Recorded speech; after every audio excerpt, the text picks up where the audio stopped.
जोहार। आप देख रहे हैं लोक भाषा।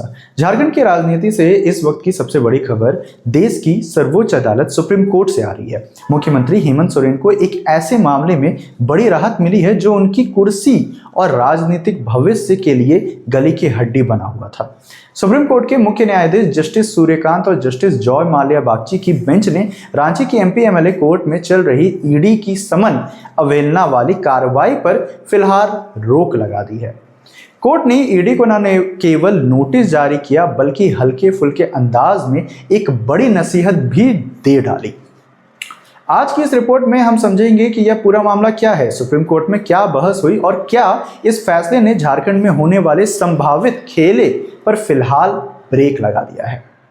मामले की जड़ें साल 2023 के कथित जमीन घोटाले से जुड़ी है। ईडी का आरोप था कि हेमंत सोरेन के एक करीबी के पास से 8.86 एकड़ जमीन के दस्तावेज मिले हैं।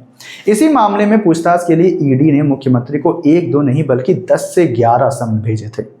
ईडी का दावा है कि मुख्यमंत्री ने समन की अवहेलना की, जबकि सोरेन के वकील मुकुल रोहतगी ने दलील दी कि वे 3 बार पेश हुए, लेकिन अंततः 31 जनवरी 2024 को उन्हें गिरफ्तार कर लिया गया।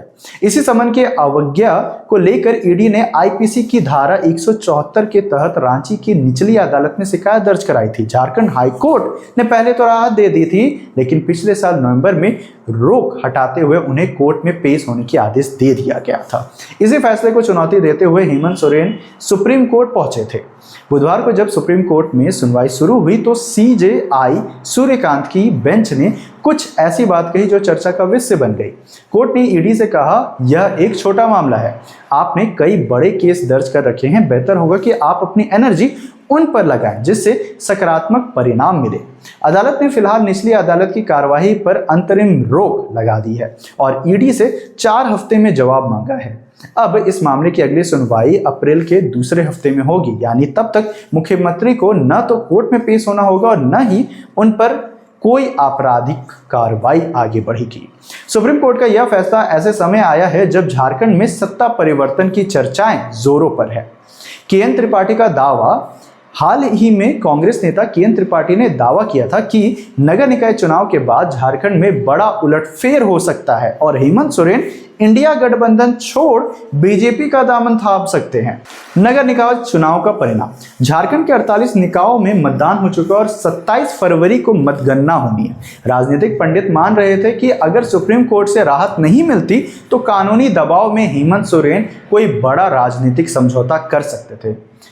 सदन में तेवर, हालांकि कल के बजट सत्र में मुख्यमंत्री के तेवर अलग थे। उन्होंने विपक्षी बेंचों के खाली होने पर तंज कसते हुए कहा था कि जो आज तस्वीर दिख रही है कहीं वह कल की हकीकत न बन जाए। वर्तमान में 81 सदस्य विधानसभा में सत्ताधारी गठबंधन के पास 56 विधायकों का मजबूत समर्थन है, जबकि विपक्ष मात्र 25 पर सिमटा है। ऐसे में संख्या बल सोरेन के साथ है, लेकिन कानूनी तलवार का हटना उनके आत्मविश्वास को और बढ़ाएगा। सुप्रीम कोर्ट की इस राहत ने फिलहाल झारखंड की राजनीति में मचे उफान को शांत कर दिया है, लेकिन अप्रैल में जब ईडी अपना हलफनामा दाखिल करेगी तब तस्वीर और साफ होगी।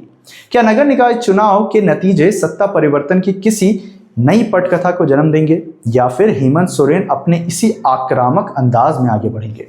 लोक भाषा इस पूरी कानूनी प्रक्रिया और राजनीतिक घटनाक्रम पर नजर बनाए हुए हैं।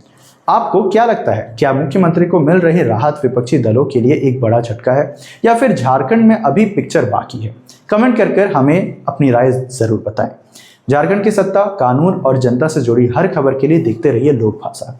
अगर आपको यह विश्लेषण पसंद आया है तो वीडियो को लाइक करें और हमारे चैनल को सब्सक्राइब करना ना भूलें। मैं था आपके साथ अभिनव। जोहार, धन्यवाद।